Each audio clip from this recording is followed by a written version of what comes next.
If you're not already subscribed to this YouTube channel, go ahead and hit the subscribe button now, along with the bell icon so you can be notified whenever a new video is posted. And if you're already subscribed, check and make sure that YouTube hasn't unsubscribed you. And of course, be sure to give the video a like as well as share it on your social media. The white supremacists hate that. And now, the Sunday Address. Starting at around 2 a.m. local time, you can see the video here coming in. It shows low-flying aircraft in the city. This is the first U.S. military attack within the country. President Trump is targeting the South American nation over its authoritarian leader, Nicolas Maduro, and his alleged ties to drug cartels. It follows months of military buildup in the region. The strikes come just hours after Maduro had said he was open to negotiations with the U.S. You know, I keep telling people that nothing happens in a vacuum under white supremacy. This is why I occasionally mention things like what's been going on with Africa, the Houthis, Asia, Venezuela, or Bolivia, or what have you. A number of low information folks who lurk around here, though, they don't like that kind of thing because they can't handle anything but the most base subjects. Well, we don't do base commentary here. We do the highest levels. When things like this explode into a gargantuan mess and it dominates the headlines, while everyone else is reeling and can't figure out what's happening, you'll already know. All right, the U.S. has invaded Venezuela and taken its now former president Nicolas Maduro captive. Notice I said the U.S. I didn't say Donald Trump. A lot of people, particularly on the white left, are asking, how could this have happened? But as usual, they're asking the wrong question. The real question is, why? What's happening is the U.S. is playing a game of global chess. Every time the U.S. puts the military somewhere or knocks off a not-so-friendly government, that's seen as a chess piece on the board. And the goal is to checkmate China.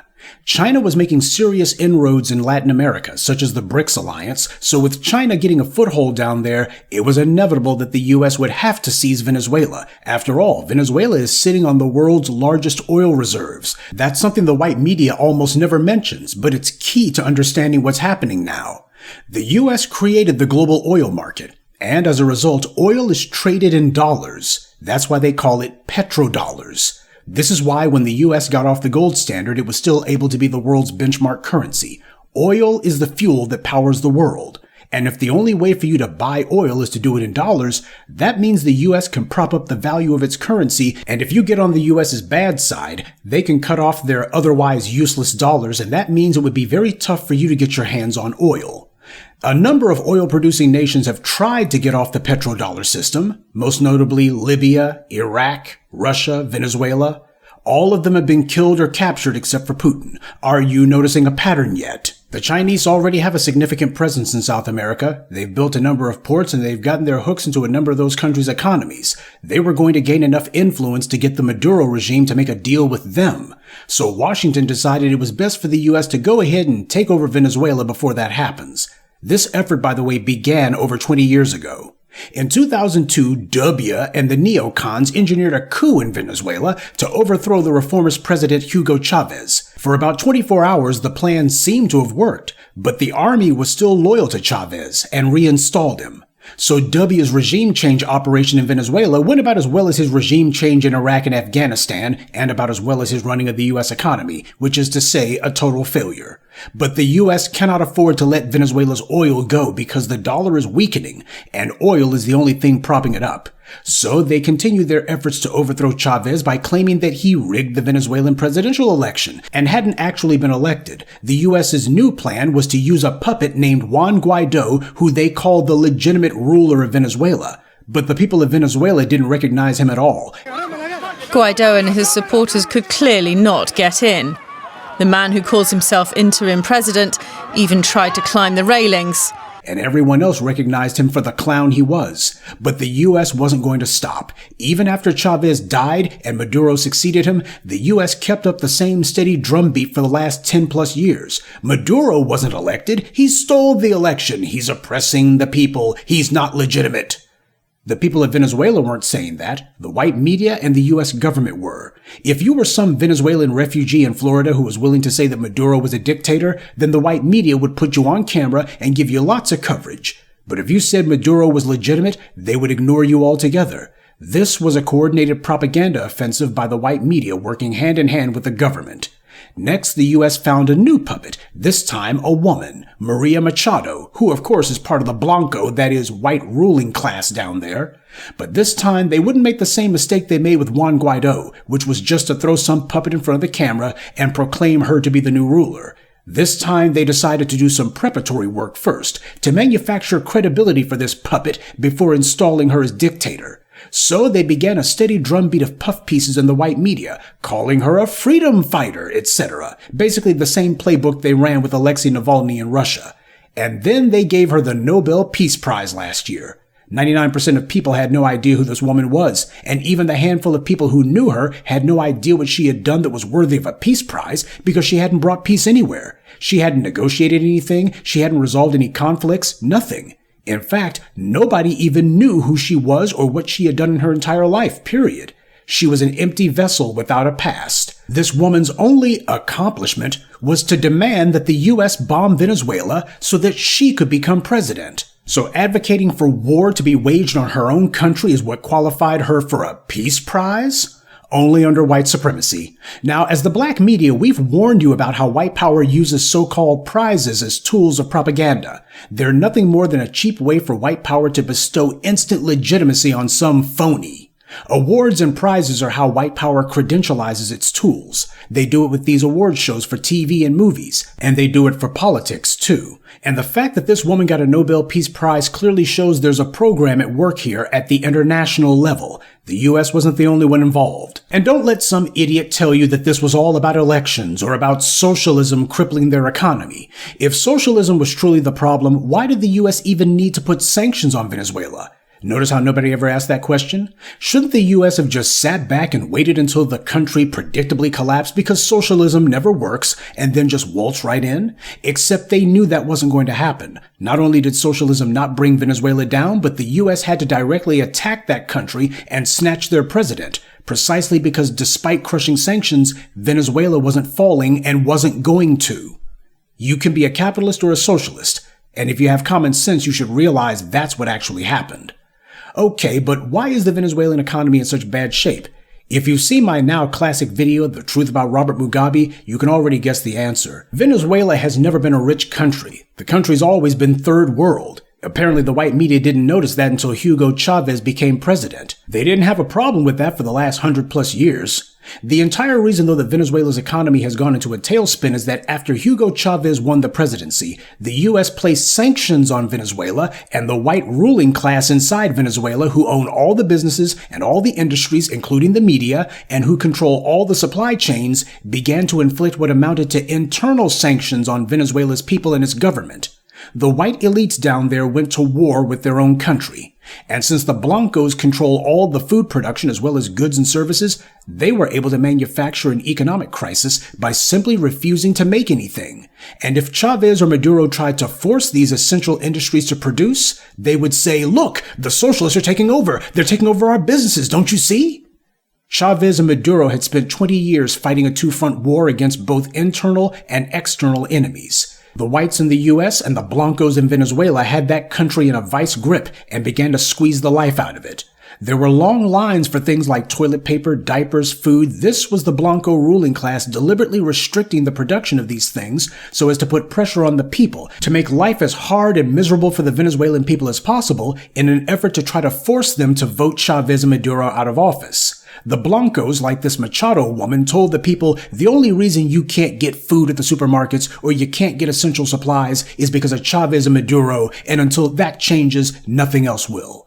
But the reality was this was all manufactured scarcity, price gouging by Venezuela's white elites. The lack of essential goods was due to politics, not economics. No matter what the white media may tell you, neither Chavez nor Maduro did anything to prevent these companies from operating. They had nothing to do with the scarcity of food, toiletries, or anything else, and certainly nothing to do with oil production.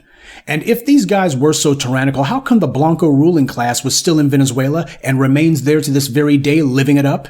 If Chavez and Maduro were really running a massive concentration camp and killing anyone who opposed them, then how come the Blancos in Venezuela were still going to exclusive high-end shops and restaurants and living in their huge mansions and villas and leading political protests against Chavez and later Maduro? How come the richest people in Venezuela never left Venezuela and they were the main ones complaining the most?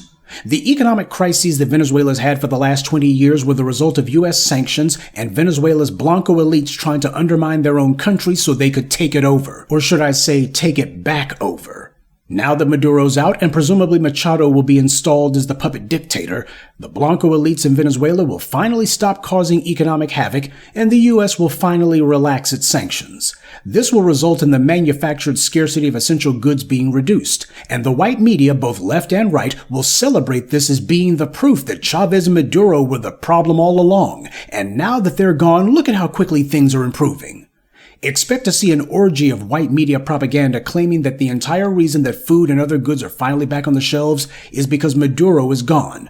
But not one of them will ever show how Maduro was preventing those things from being sold in the first place. None of them will ever point out that it was the Blanco elites who controlled the manufacture and distribution of these things and had deliberately withheld them from the people to create artificial scarcity. This is the Hegelian dialectic. Create a problem and then propose a solution for the problem you created. Will things improve for Venezuela now? The short answer is an unqualified no. The Blancos and the U.S. will stop the complete blockade they've placed on Venezuela, which in the near term will result in somewhat less difficult access to goods and services. But this placebo effect won't last for long. The Blancos are determined to keep the Venezuelans poor. That has not and is not going to change. Remember, there was a very good reason that Hugo Chavez came to power in the first place, and there's a good reason that despite the crushing sanctions and manufactured scarcity of goods, the people of Venezuela voted for Maduro again and again. The white ruling class of Venezuela had reduced the black, mestizo, and Indian masses to utter poverty. They wouldn't even give them basic services like health care. Chavez was the only person to ever change that. When he got elected, the Blancos were out of power, and the U.S. had seethed ever since because he refused to just hand them Venezuela's oil, which was a direct threat to the dominance of the dollar. The white media flat out lied and claimed that the elections were questionable or otherwise rigged, but there have been tons of international observers for those elections, and they agreed that any alleged irregularities were no more than what happens in these white countries, like, say, the U.S., But that's not what the white media headlines said, nor was it what these white media outlets reported. For 20 years across Democrat and Republican administrations alike, we've seen both parties attacking Venezuela's sovereignty. When Obama came to power, he continued the narrative that Venezuela was under an authoritarian regime and kept this position even after Maduro won office. Then Trump continued the same rhetoric, and Biden after him, and Trump again. See, when it comes to the maintenance of white power, both parties have a continuity of policy on certain things, like control of other people's resources. Almost as soon as Trump began his second term, he immediately pointed to Venezuelan gangs in the U.S., which is a legitimate complaint. But then he said that Maduro sent them. And then he talked about drug boats from Venezuela and said Maduro was a drug kingpin and that these boats were actually his own personal drug runners. And the Democrats, who know better, didn't contradict him. This steady drumbeat of propaganda was all meant to prepare the minds of the public for what he intended to do next. And here it is. Well, now that it's done, Trump feels no need to even make a pretense that this was ever about gangs or drugs or even free and fair elections. He got in front of the cameras and said that Venezuela's oil belongs to the U.S. You remember they took all of our energy rights. They took all of our oil from not that long ago, and we want it back. But they took it. They illegally took it. They took our oil rights. We had a lot of oil there.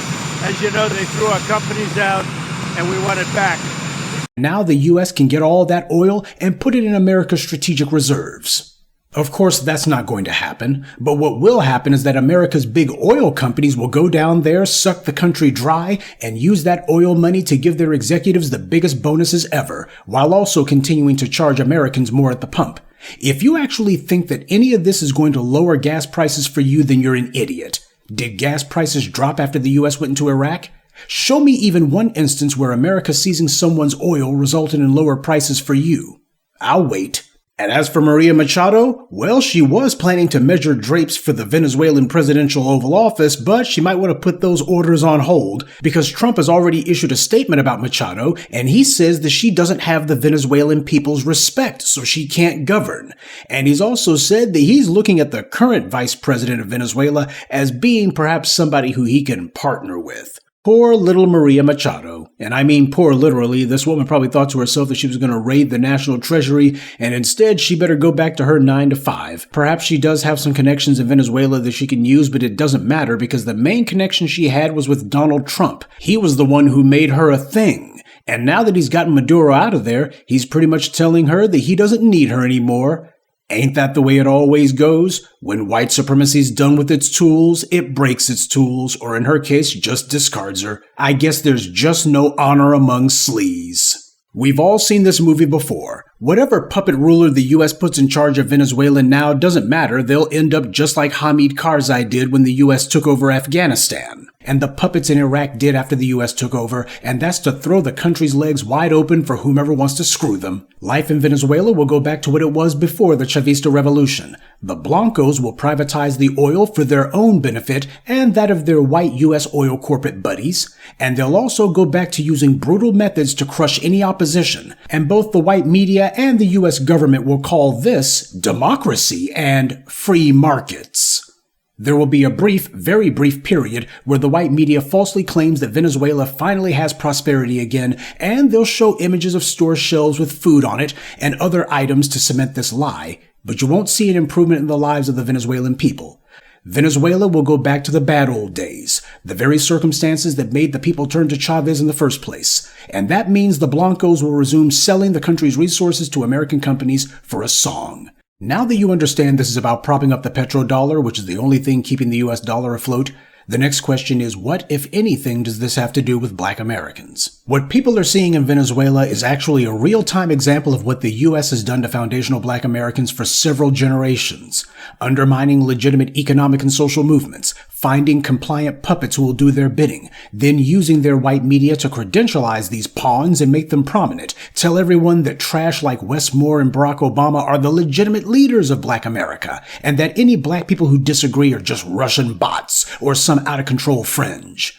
This is how oppressors undermine and derange the internal politics of those they want to oppress. These other groups should have been aware of what was happening when it was being done to us, but instead they chose to validate and justify this. They certainly weren't objecting to it, but then again, who else on earth is actually fighting white supremacy except us? Let's be honest. Venezuelan immigrants have been as racist towards us as anyone else, though to be fair, at least Hugo Chavez was not. The late Hugo Chavez came to the U.S., he said that he was of black ancestry one time, but the problem is he didn't put good deeds behind his minor lip service, and his successor Maduro gave even less than feeble lip service. They should have realized what danger they were in and start making serious inroads with the foundational black American population here, because a strong ally inside the U.S., one that has enough numbers to affect elections, is a very useful partnership to have, especially when both the major parties are gunning for you. Democrats and Republicans alike have vigorously supported regime change down there. Billions of barrels of oil, the world's largest oil reserves, and right in the U.S.'s backyard. From these white supremacists' point of view, it would be wrong not to take it. It was only a matter of time before someone decided to do it. And here it is. And sure, one or two Democrats will cluck their teeth and claim to disapprove, but after they put out the usual one or two weak, insincere statements for the white media, that will be the end of that. The Venezuelans thought they could protect themselves by making alliances with the African nations. Hell, we could have told them that was a waste of time. Africa's leaders are the ultimate do-nothing Western puppets. As we've seen in Somalia and elsewhere, the Africans can't even stop these white supremacists from stomping all over them. They won't even stick up for other Africans. What are they going to do for Venezuela, other than take some stupid photos? What are the African countries going to do for their ally Maduro now that his country's been invaded and he's been captured and set to go on trial in a kangaroo court in New York? Keep in mind, this is Zoran Mamdani's New York, remember? The same Zoran Mamdani who met with Trump at the White House right after he won the mayoral election. And Mamdani's not making much of a stink about this, is he? Is he sticking up for people of color? Venezuela has opposed the Israeli government, so shouldn't Mamdani be calling this out and raising pure hell that this show trial is supposed to be held in his city? But he's not. And so many of these white liberals simply can't figure out why he's not doing anything or saying much of anything, but the black media warned you about this guy from the jump. Are the Africans protesting this? Not so you'd notice. Are they threatening sanctions? Maybe they'll go before the International Court of Justice or maybe the UN. Maybe not. They don't have the nerve to protest the U.S., and they're the poorest people on earth, so they have no way to sanction the U.S. either. They're utterly dependent on U.S. foreign aid. Venezuela's government chose the wrong allies. That's the lesson here. Having a governmental title without having an ideology opposed to white supremacy will result in nothing. These people who have decided that they're just too good for us, who have decided that it's not worth talking to us, well, we see them falling one by one. Had they decided to turn to the FBA community long ago, they would have had political support here from a group who had the economic heft and the political numbers to advocate on their behalf within U.S. borders. There's no substitute for that, because there's no substitute for the moral legitimacy that foundational Black Americans represent. Nobody else can or even will take a stand against the forces of white supremacy except us. If we don't do it, then it won't happen. And every time these people in these foreign countries turn their noses up at us and call themselves trying to go it alone, it always ends the same way. And I couldn't help but notice that among these chattering white leftists online, the main theme that seems to have their empty little heads spinning is that they just can't figure out how was it that Maduro got taken so easily and without any resistance. Maduro's own bodyguards allowed him to be taken. They basically just handed him over. That's what happened. No shots fired. Obviously, there was a deal of some sort that was made between the White House and the Venezuelan military, and they decided to stand down and allow the U.S. to just run in there. Hell, they even allowed the U.S. invaders to shoot rockets at Hugo Chavez's grave. That lets you know how deeply entrenched these U.S. operatives must have been. They would let the U.S. know where he was, or maybe they even took him into custody themselves and personally handed him over. But either way, Maduro was removed immediately and without any sort of real resistance. At the end, Maduro probably realized that he was surrounded by enemies, and unlike Chavez, he hadn't been a man of the military, so he couldn't count on the military's loyalty to him. None of these people actually knows the nature of the enemy they're up against. None of them knows how to resist it, or how to build true, genuine alliances. That's how things like this keep happening. If Chavez or Maduro had actually made it a point to come to the FBA community, to be meeting regularly with actual black grassroots, not some political whores who the white media cherry picks and calls black leaders, but actual black grassroots people, if Venezuela or any of these other paper tiger leaders had done that, then a few years of being seen making serious inroads with us, that would have made even Trump think twice before trying something like this. But these guys keep doing the same failed ploy of dealing with white leftists, who, by the way, are more often than not in agreement with the white media narrative. They keep trying to rely on their own handful of immigrants in the U.S., many of whom are disloyal to their home countries, which is why they fled. They keep trying to find ways around dealing with us, because they all think they're better than us. And too late, they find out they're wrong. And that's usually the last thing they ever do. Well, I can recognize when white power is doing something bad without feeling sorry for the people it's doing it to. Anyone who thinks they don't need to deal with black Americans is also someone who doesn't need our help either. Ask Kamala Harris. Let Maduro and his well-wishers see if his white leftist pals can do anything for him. See if the handful of alleged Venezuelan supporters he thought he had in the U.S. will help him. That's who he relied on. That's who he and Chavez spent time and money on. That's who they made their alliances with. Well, for Maduro's sake, he better hope he was right. It's a fact of realpolitik. People will only support you to the extent that you support them. If all they got from you is just one-time lip service, then what you will get from them is one-time lip service. On the other hand, if you've made a consistent, concerted effort to have deep ties with these people, then when the crap hits the fan, they'll be in a position and they will be of a mind to go to the mat for you. You see, this is something that these immigrant groups just never understood. And when you look at what happens in their home countries, you see the exact same mentality. Of course, I don't expect this to change the way any of these other foreigners thinks. This is the price of thinking you know it all. Nobody knows these white supremacists better than we do. But let's be honest. How many of these very people who are being bombed and taken into captivity think of themselves as white? Or at the very least, they damn sure refuse to let you tell them that they're not. They think the reason the U.S. slaps them around is merely due to political or cultural conflicts that can be solved with some public statements and closed-door chats. It never works. In the 24 hours leading up to his capture, clearly Maduro realized what was about to happen and, allegedly, was willing to concede the oil to the U.S. But as the French showed in Haiti, as the Europeans showed in Africa with Patrice Lumumba, as the U.S. showed in Iraq with Saddam Hussein, and later in Libya with Gaddafi, it's more valuable to these white supremacists to make an example out of someone than it is to let them stick around. Other world leaders who think of defying the U.S. will see this and they'll be afraid. They will see how these guys get threatened by America and how at first they try to act tough and defiant, but then are inevitably reduced to trying to beg for mercy. And even though they're all but surrendered, in the end, the U.S. will bomb them and kill them anyway. Saddam was hanged, Gaddafi was dragged through the streets and then publicly impaled, Maduro has been arrested like a common criminal. The lesson here? Begging won't save you. And these other world leaders get the message. When the U.S. threatens you, you better bow down immediately, the first time they threaten you. Because if you don't, when they decide to make a move on you, it'll be too late to beg for your lives. That's the lesson that a lot of these other world leaders have taken away from what they've seen. And speaking of people seeing things, the white media is predictably pushing these phony stories about Venezuelans in Florida celebrating Maduro's capture. These are only a handful of yahoos, they're not the masses. But when people see each of the agenda-setting white media outlets like ABC, NBC, CBS, etc. copying and pasting the same headlines, Venezuelans in America celebrate Maduro capture, most of them will read that headline, and after 20 years of white media propaganda demonizing Venezuela's leaders, they'll accept this as being basically true. Most people only skim the headlines. They don't actually bother to read the stories, nor do they think to question what they're seeing.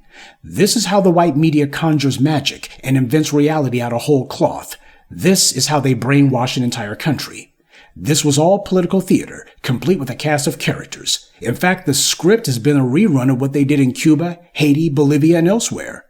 Now that Maduro is captured, the Chavista revolution is effectively at an end. Sure, the Maduro regime is still in place. They've got the vice president there, but nobody looks at her as being some bastion of charisma and pragmatism.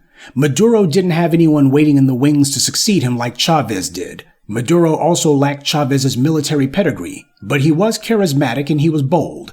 The problem was he lacked pragmatism. If the U.S. continues to put the arm on Venezuela, which they're going to do, I suspect it won't be very long at all before that woman who's vice president decides that she's going to throw in the towel. There's one more thing I want to comment on, though. I find it very interesting how the U.S. was able to just waltz in and snatch up both Maduro and even his wife. They snatched them up so fast, even the Venezuelans at first didn't know that they were gone until well after it was over. So where were Maduro's bodyguards at? He was the leader of the country. Shouldn't he have had a military escort 24/7? I guess they were all on a lunch break, right? So that tells me this was an inside job. And you know what else this reminds me of? It reminds me of another military operation against a country south of the border, a poor nation whose country was at odds with the U.S. Haiti. You'll recall that during Biden's administration, the then president of Haiti, Jovenel Moise, was assassinated in his own home in the middle of the night by a group of foreign mercenaries from Colombia, except the guy who hired these mercenaries was a white Latino in Miami. In that case, Moise's bodyguard also apparently had no idea this gang of gunmen were invading the presidential estate, or that they shot up the president, or that they had escaped. They would only be captured well afterwards. In that incident, the wife of Moise wasn't killed, but everything else about that assassination matches what just happened in Venezuela, except that there was no bombing raid beforehand. And what happened in Venezuela is also the exact same propaganda war that the U.S. waged against Bolivia's former president, Evo Morales. I've told you about that here on this very YouTube channel. Evo Morales was a labor leader. He rose to become president of the country and immediately became a target of the U.S. Why? Because Bolivia sits on top of the world's largest lithium reserves. Elon Musk is desperately dependent on lithium for his crappy electric cars, as is practically every other tech company. Lithium is what powers the digital revolution, and they didn't even make a secret of their intentions. When he was asked about the Bolivian coup, Elon Musk infamously went on Twitter and said, "We'll coup whoever we want. Deal with it." Notice his wording, we, and he didn't mean it in the abstract impersonal sense. Evo Morales was a humble and non-confrontational man. He was also one of the indigenous Indians down there, so when he was elected, the Blancos were out of power. The U.S. couldn't claim that he was a dictator or oppressing the people, so they used the old standby. They questioned the legitimacy of his presidential election, and through their Blanco-led proxies in Bolivia, they pushed a non-stop propaganda campaign saying that he hadn't been legitimately elected.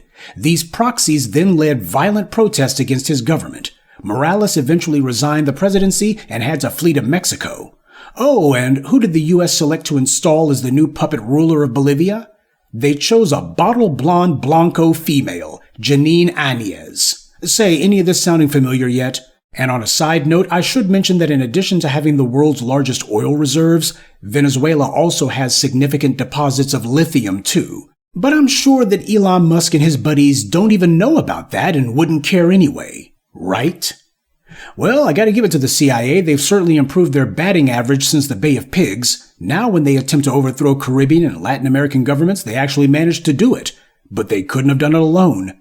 This happened because these other groups are hard-headed. They suffer, but they never learn. They don't know what works from what doesn't. In many cases, they think they have more in common with the people trying to overthrow them than they do with Black Americans. And you know what? I can't really disagree. The main thing we represent is an oppositional ideology to white power. Those are the same people who white power crushes, yet always turn to white power or those who are white power adjacent, and don't even look at us. So who am I to disagree? I don't like what's happened in Venezuela because I know what's behind it. A shame these other groups never seem to figure it out, even though we've been telling them for generations. I don't feel sorry for them, and neither should you. We wanted to stop these kind of shenanigans from taking place, but they chose to ignore us. And now, predictably, white power is knocking them off one by one. Same thing they did in Africa and South America. They're not going to launch an all-out continental invasion. They don't have to. Instead, they'll devour their prey one bite at a time. And these deluded fools, having never accepted that they're not white, having refused to grow the hell up and realize they need true allies and what true allies are, they will become nothing more than sitting ducks, with no defenses and no influence either. If they had been sensible, they could have turned themselves into real leaders. Instead, they allowed white power to turn them into object lessons. Well, maybe the next government that decides that they're going to be defiant of the U.S. will actually be realistic about what that truly entails. But then again, based on what I've seen, I'm not holding my breath.